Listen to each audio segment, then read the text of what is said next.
नमस्कार दोस्तों, स्वागत है आप सभी का एआर केमिस्ट्री धाम में। दोस्तों, हमारा जो चैनल चल रहा है वो RPSC first grade, second grade और लैब असिस्टेंट वालों बच्चों के लिए काफ़ी हेल्पफुल चैनल चल रहा है। इसमें अपन ने एटॉमिक स्ट्रक्चर कंप्लीट कर लिया था। एटॉमिक स्ट्रक्चर के अंदर अपन ने बोर एटॉमिक मॉडल, जिस पे काफ़ी सारे क्वेश्चंस अपने बनते हैं, वो डिस्कस कर लिया था, जिसमें bore atomic radius, bore atomic velocity of an electron, यानी किसी इलेक्ट्रॉन के वेलोसिटी के बारे में, और एनर्जी के फॉर्मूले, और उन पे बेस्ड जितने भी न्यूमेरिकल्स बनते हैं जो एग्जाम ओरिएंटेड है वो मैंने बता दिए थे। इसके बाद में अपना सेशन चल रहा था दोस्तों क्वांटम नंबर्स का, जिसमें अपन ने मुख्य क्वांटम संख्या और द्विगंशी क्वांटम संख्या कंप्लीट कर ली है। और आज की जो क्लास है दोस्तों वो रहेगी अपने पास स्पिन क्वांटम, वो मैग्नेटिक क्वांटम संख्या पर, आपको जैसे थंबनेल में दिख रहा है। देखिए दोस्तों, द्विगंशी क्वांटम संख्या में अपन ने काफी सारे टॉपिक डिस्कस कर लिए थे। द्विगंशी क्वांटम संख्या में हमने काफी सारे टॉपिक डिस्कस किए, जिसमें अगर मैं बात करूं द्विगंशी की बात कर रहा हूँ, थोड़ा सा एक मैं डिस्कस करता हूँ दोस्तों द्विगंशी के बारे में। द्विगंशी के बारे में इसमें दोस्तों सबसे पहले आपको उपकोष के बारे में बताती है। ये उपकोष के बारे में बताती है।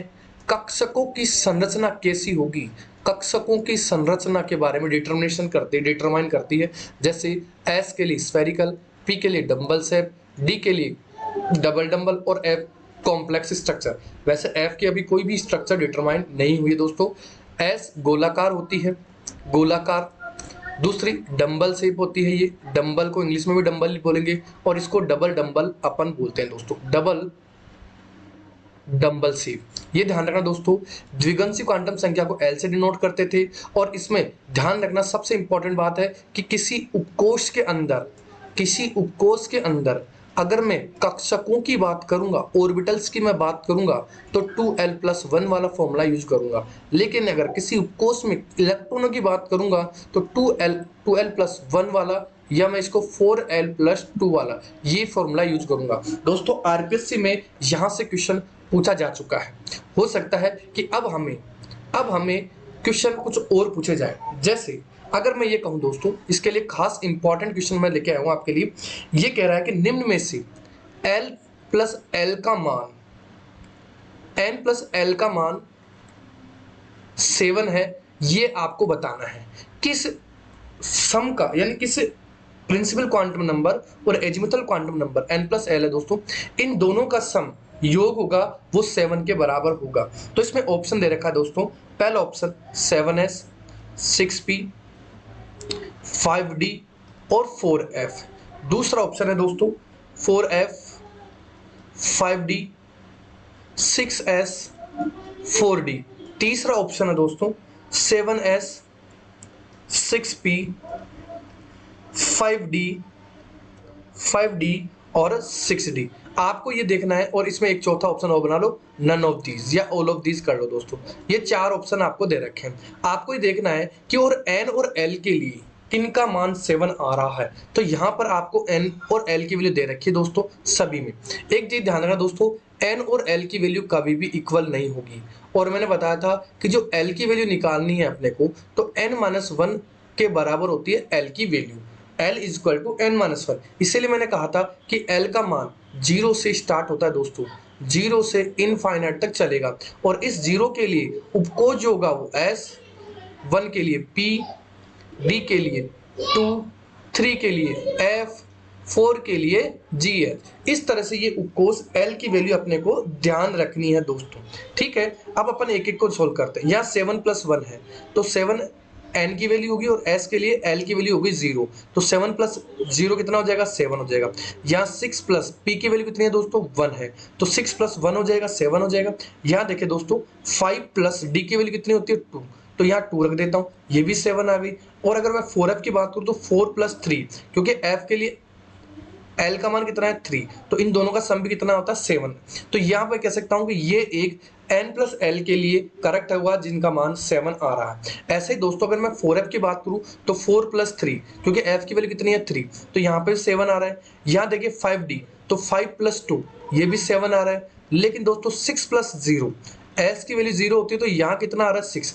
और यहाँ देखिए 4+d, d की वैल्यू कितनी आ रही है, 2, तो यहाँ आ रही है 6। तो इसका मतलब ये ऑप्शन करेक्ट नहीं होगा। तीसरे ऑप्शन की बात करें 7+0, 7 आ रहा है, यानी s की वैल्यू 0 होती है। 6+p यानी 6+1 ये भी 7 है। 5d की बात करें तो 5 प्लस 2, देखिए दोस्तों d की वैल्यू कितना आ रही है 2, तो 5 प्लस 2 कितना हो गया 7। लेकिन दोस्तों 6d की बात करें तो 6 प्लस 2 के अंदर कितना हो रहा है, d की वैल्यू हो रही है 2 और n की वैल्यू हो रही है 6, तो टोटल सम हो रहा है 8। तो इसका मतलब ये ऑप्शन भी अपना करेक्ट नहीं है, तो ऑप्शन नंबर 1 करेक्ट होगा। इस बार कुछ इस तरह के क्वेश्चंस अपने को पूछे जा सकते हैं, ध्यान रखना दोस्तों, वेरी वेरी इंपॉर्टेंट। चलिए दोस्तों एक क्वेश्चन और ले लेता हूं मैं कि निम्न में से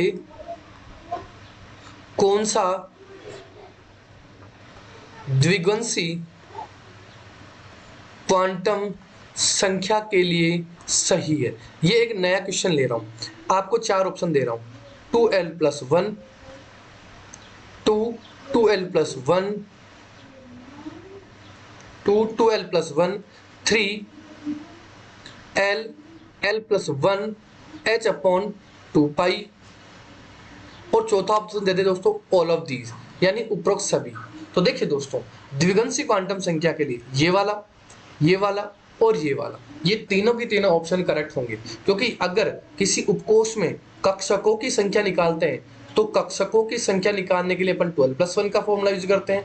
अगर इलेक्ट्रॉनों की संख्या निकालते हैं तो 2 12 प्लस 1 का फॉर्मूला यूज करते हैं। और दोस्तों अगर मैं द्विगुणसी क्वांटम संख्या के लिए एंगुलर मोमेंटम निकालूं, यानी कोणीय एंगुलर संवेग, तो दोस्तों अपन l प्लस 1 अंडर रूट वाला इंटू h अपॉन 2 पाई वाला फॉर्मूला यूज करते हैं। तो काफी इंपॉर्टेंट क्वेश्चन है ये, अपने एग्जाम के लिए काफी इंपॉर्टेंट होंगे। यहाँ तक बात समझ में आ गई दोस्तों, तो चैनल को जरूर लाइक कर दीजिएगा। आगे मैं टॉपिक डिस्कस कर रहा हूँ चुंबकीय क्वांटम संख्या के बारे में। कौन सा है दोस्तों, चुंबकीय क्वांटम संख्या के बारे में डिस्कस मैं कर लेता हूँ। देखिए दोस्तों चुंबकीय क्वांटम संख्या, मैग्नेटिक क्वांटम नंबर। अब देखिए दोस्तों इसको डिनोट करते हैं अपन स्मॉल m से। किससे डिनोट करते हैं अपन, स्मॉल m से डिनोट करते हैं। ये किसके बारे में बताती है, ये बताती है दोस्तों कक्षकों के बारे में, कक्षकों के बारे में। देखिए दोस्तों उपकोष बताता है, यानी जो एजीमुथल क्वांटम है वो उपकोषों के बारे में बताती थी, वो कक्षकों की शेप बताती थी, कक्षकों के बारे में नहीं बताती थी। लेकिन ये जो बताती है वो बताती है कक्षकों के बारे में, यानी इन ऑर्बिटल्स का अभिविन्यास क्या होगा, कक्षकों का अभिविन्यास क्या होगा, अभिविन्यास, या मैं कह दूं orientation of orbitals, orientation of orbitals क्या होंगे, ये बताती है मुख्य क्वांटम संख्या। सबसे इंपॉर्टेंट दोस्तों यहां से एक क्या क्वेश्चन पूछा जा सकता है कि जो m का जो मान होता है वो -l से लेकर के दोस्तों +l तक होता है। क्या कह रहा हूं दोस्तों, -l से लेकर के +l तक वैल्यू होती है। और ध्यान रखना हर एक वैल्यू m की वो किसको रिप्रेजेंट करेगी, कक्षक को। प्रत्येक वैल्यू, प्रत्येक m का मान एक कक्षक को इंगित करता है, यानी रिप्रेजेंट करता, मैं ये कह दूं रिप्रेजेंट करेगा। जैसे अगर मैं बात करूं आगे, मैं बता रहा हूं दोस्तों एक बार और एक कुछ पॉइंट और ले लेता हूं। m और n की वैल्यू भी दोस्तों कभी भी सेम नहीं होगी, यहां ध्यान रखना दोस्तों, m और n की वैल्यू भी कभी सेम नहीं होगी। और सबसे इंपॉर्टेंट, जैसे मैंने कहा था कि n की वैल्यू जो l की वैल्यू जो निकालते थे वो n-1 से निकाल सकते हैं, ऐसे ही दोस्तों m की वैल्यू बराबर होगी 2l प्लस 1 के। Very very important, very very important दोस्तों, यहां से आपको क्वेश्चन पूछा जा सकता है चुंबकीय क्वांटम संख्या के लिए। देखिए दोस्तों m अपने पास क्या हो गया, 2l प्लस 1 के बराबर हो गया, तो यहां से अगर मैं m-1 कर दूं 2l बच जाएगा, तो और l बराबर क्या हो जाएगा दोस्तों, m-1 अपॉन 2 बच जाएगा। ये एक एजीमुथल क्वांटम नंबर्स के लिए l की वैल्यू निकालने के लिए, जब चुंबकीय क्वांटम संख्या की वैल्यू दे रखी हो और आपसे l पूछे दोस्तों, तो इस फॉर्मूले का आप यूज कर सकते हैं। ये फॉर्मूला काफी इंपॉर्टेंट है, ये आपको एग्जाम में पूछा जा सकता है। अब देखिए दोस्तों मैं कक्षकों के बारे में बात करूं, m की वैल्यू के लिए, m का मान अगर मैं बात करूं, m का मान, तो सबसे पहले मैं s कक्षक की मैं बात करूंगा। s कक्षक के लिए m का मान दोस्तों होता है 0। क्या कह रहा हूं, s कक्षक के लिए m का मान कितना होता है 0, ठीक है। तो m का मान यहां कितना हो जाएगा अपने पास 0 हो जाएगा, याद रखना। अब देखिए इस कक्षक में इलेक्ट्रॉनों की संख्या देखें, इलेक्ट्रॉनों की संख्या मैक्सिमम अपन कितने रखेंगे, 2 इलेक्ट्रॉन रख सकते हैं। दूसरा दोस्तों पी की बात करता हूं, तो पी का मान, अब देखो यहाँ एल की वैल्यू कितनी हो गई, 0, ये चीज धारणा। अगर मैं पी की बात करता हूं तो पी के लिए दोस्तों एल की वैल्यू कितनी होती है, 1, एल की वैल्यू 1 होती है, यानी -1 से लेकर के दोस्तों +1 तक की इसकी वैल्यू होगी। आपको सीधा सीधा आंसर मिल जाएगा दोस्तों। जैसे पी के अंदर 3 कक्षक होते हैं, पी उपकोष में 3 कक्षक होते हैं, तो दोस्तों +1 0 -1 रख सकता हूं, या मैं कहूं -1 0 +1। ये ध्यान रखना कि जो 0 वैल्यू होगी दोस्तों वो पी जेड कक्षक के लिए रखी जाएगी, ये आपको याद रखना है। यानी एम का मान पी जेड कक्षक के लिए हमेशा क्या रहेगा, 0 रहेगा। Very very important.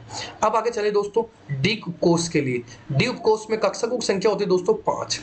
कितनी होती है, 5 होती है। अब डी की वैल्यू अपने पास होती है एल के लिए 2, यही होती है। यानी जो एम की वैल्यू होगी वो -2 से +2 कर दूं, या +2 से -2 तक होगी। यानी अगर मैं इसको +2 +1 0 -1 -2 कह दूं, या मैं कह दूं -2 +-1 0 +1 +2। लेकिन ध्यान रखना दोस्तों 0 की वैल्यू हमेशा डी जेड स्क्वायर कक्षक के लिए होगी। Very very important. D Z square के लिए m की वैल्यू क्या होगी दोस्तों, 0 रहेगी, ये ध्यान रखना है। काफी इंपॉर्टेंट है ये वाला पॉइंट, आज वाला पॉइंट, वेरी वेरी इंपॉर्टेंट। अगर मैं दोस्तों f कक्षक की मैं बात करूं, f कक्षकों की मैं बात करूं तो 7 कक्षक ले रहा हूं, 1 2 3 4 5 6 और 7। और दोस्तों f की वैल्यू होती है l के लिए 3। इसका मतलब ये होगा -3 से लेकर के l की वैल्यू -3 से लेकर के +3 तक होगी, या उल्टा करना चाहो तो +3 से लेकर के -3 तक। क्लियर है? तो ये -3, ये -2, ये -1 0 +1 +2 +3, या मैं इसको इन्वर्ट कर दूं, ये भी हो सकती है +3 +1 +2 +1 0 -1 -2 -3। ठीक है दोस्तों, ये काफी इंपॉर्टेंट रहेगा अपने लिए। दोनों ये वाली चीजें याद रखनी जरूरी है दोस्तों। पी जेड के लिए और डी जेड स्क्वायर के लिए m की वैल्यू हमेशा क्या रखी जाएगी, 0 रखी जाएगी, ये हमें याद रखना है। क्या ये बात समझ में आ गई आपको? अगर समझ में आ गई दोस्तों तो चैनल को लाइक जरूर कीजिएगा, और शेयर नहीं किया तो शेयर जरूर कीजिएगा दोस्तों। अब देखिए दोस्तों मैं इस पे कुछ क्वेश्चंस ले लेता हूं। आपको बताना है कि अगर l का मान, क्या कह रहा हूं, क्वेश्चन ये है दोस्तों, l का मान क्या होगा, l का मान क्या होगा जहां m की वैल्यू दे रखी है 1, m की वैल्यू दे रखी है 1,3,5। ऑप्शन दे रहा हूं दोस्तों आपको, मैं ऑप्शन भी दे रहा हूं। यहां दे रखा है 0 1,2। दूसरा ऑप्शन है, आपको आंसर चेक करना दोस्तों, 1 2 3 4। तीसरा ऑप्शन है 2 3 4 5, और चौथा ऑप्शन है दोस्तों अपने पास सभी।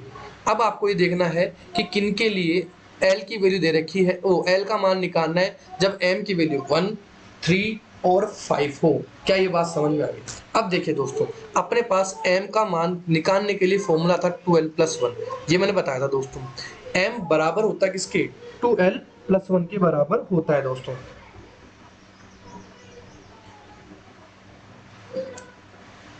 ठीक है दोस्तों, अब देखिए अगर मैं यहाँ m की वैल्यू रखता हूं दोस्तों, अगर मैं यहाँ l की वैल्यू रख के देखूं तो 1 3 और 5 आ रही है क्या, तो अपने को m निकालना है, तो अपने को इसका क्वेश्चन इसी के आंसर से निकालना है जो दे रखा है दोस्तों।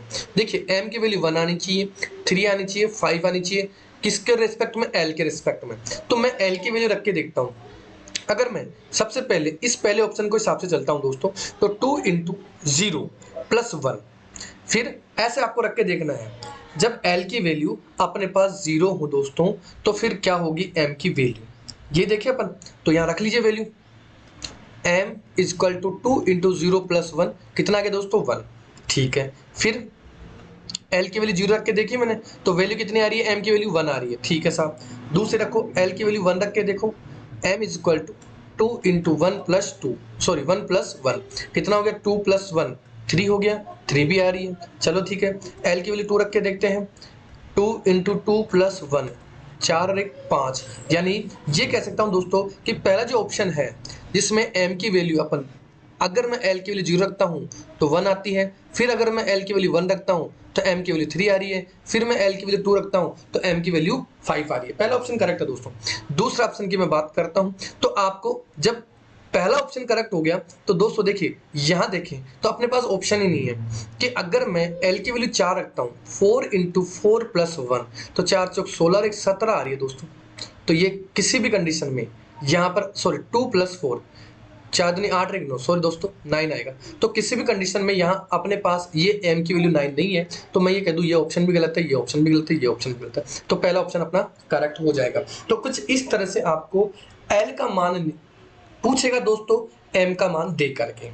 कई बात समझ में आ गई। चलिए दोस्तों आगे चलते हैं। 3D के लिए क्वेश्चन है नेक्स्ट। 3D के लिए m का मान क्या होगा, m का मान क्या होगा। मैं ये ऑप्शन नहीं दे रहा हूं दोस्तों, आपको ये खुद को सोचना है, वीडियो को पॉज करना है और फिर इसके लिए m की वैल्यू देखनी है। अब देखिए दोस्तों सबसे पहले ये बात है कि यहाँ जो d है, क्योंकि m का मान निकालने के लिए मेरे को क्या चाहिएगी, l की वैल्यू चाहिएगी। l अपने को पता होना चाहिए, l का मान पता होना जरूरी है m का मान निकालने के लिए। तो m कैसे निकालेंगे, 12 प्लस 1 से निकाल लेंगे। अब ये कह रहा है कि d के लिए s के लिए m का यानी l की वैल्यू 0 होती है, p के लिए l की वैल्यू 1 होती है, d के लिए l की वैल्यू 2 होती है, f के लिए l की वैल्यू 3 होती है। तो d के लिए मेरे को देखनी है, तो 2 इंटू 2 प्लस 1 कर दूं दोस्तों, कितना आ रहा है अपने पास, 5 आ रहा है। तो यहाँ पर मैं कह सकता हूँ कि m की वैल्यू अपने पास कितनी आ गई, 5। अब वो कैसे आएगी, तो d के लिए l की वैल्यू कितनी है, 2, तो प्लस 2 से -2 कह दो या -2 से लेकर के प्लस के 2 कह दो। अब ये हो सकता है कि ऑप्शन में ये मिले या ये नहीं देख करके दोस्तों आपको ऑप्शन में ये ऑप्शन मिल जाए, यानी +2 +1 0 -1 -2। देखो 1 2 3 4 5 पूरी 5 वैल्यू हो रही है। हो सकता है उल्टा कर दें आपको -1 -2 -1 0 +1 +2। तो इस तरह से दोस्तों आप इस मैग्नेटिक क्वांटम नंबर को कैलकुलेट कर सकते हैं, एल की वैल्यू पता हो तो दोस्तों। यहां तक बात समझ में आ गई है दोस्तों, क्लियर हुआ। तो दोस्तों ये अपन ने 3 क्वांटम संख्याएं कर ली है। कौन कौन सी कर ली है, पहली अपन ने मुख्य क्वांटम संख्या कर ली है, दूसरी द्विगुणसी क्वांटम संख्या कर ली है, तीसरी मुख्य चुंबकीय क्वांटम संख्या कर ली है दोस्तों त्रिज्या के बेसिस पर, एटॉमिक मॉडल के बेसिस पर मैंने जो एटॉमिक मॉडल है, स्पेशली मैं बात करूं बोर मॉडल के, वो मैंने पूरा करवा दिया है। इसके अलावा दोस्तों मैंने ऑर्गेनिक के अंदर पूरा का पूरा एल्केन करवा दिया है, एल्कीन करवा दिया है, एल्केन करवा दिया है, हेलो एल्केन करवा दिया है, कार्बोनिल कंपाउंड करवा दिए हैं, कार्बोक्सिलिक एसिड करवा दिया है, साइनाइड की जितनी भी रिएक्शंस है वो मैंने करवा दी है दोस्तों। इसके अलावा दोस्तों मैंने RMGX का कुछ पोर्शन मैंने करवा दिया है। इसके साथ साथ मैंने न्यूमेरिकल पोर्शन भी ले रखा है। अगर आप न्यूमेरिकल पर्टिकुलर देखना चाहें तो प्लेलिस्ट में जाकर के न्यूमेरिकल आप देख सकते हैं दोस्तों। ठीक है दोस्तों, चलिए नेक्स्ट आप जो नेक्स्ट क्लास रहेगी वो रहेगी अपनी स्पिन क्वांटम संख्या की। वहां अपन पूरा कंप्लीट कर देंगे स्पिन क्वांटम संख्या के बारे में पढ़ करके और उससे जुड़े हुए कुछ न्यूमेरिकल लेकर के। हो सकता है कि मैं कुछ और एडिशनल क्वेश्चन ऐड कर दूं ताकि ओवरऑल क्वांटम संख्याओं से जो भी क्वेश्चन बन सकते हैं वो आपके लिए क्लियर हो जाए दोस्तों। ठीक है दोस्तों, चैनल अच्छा लगा हो तो दोस्तों आप चैनल को सब्सक्राइब करें। वीडियो अच्छा लग रहे हो, आपके हेल्पफुल हो तो शेयर करने में कोई गुनाही नहीं है, कोई मना नहीं है। आप शेयर कर सकते हैं, चैनल को सब्सक्राइब कर सकते हैं और वीडियो को लाइक कर सकते हैं। थैंक यू दोस्तों, बाय, जय।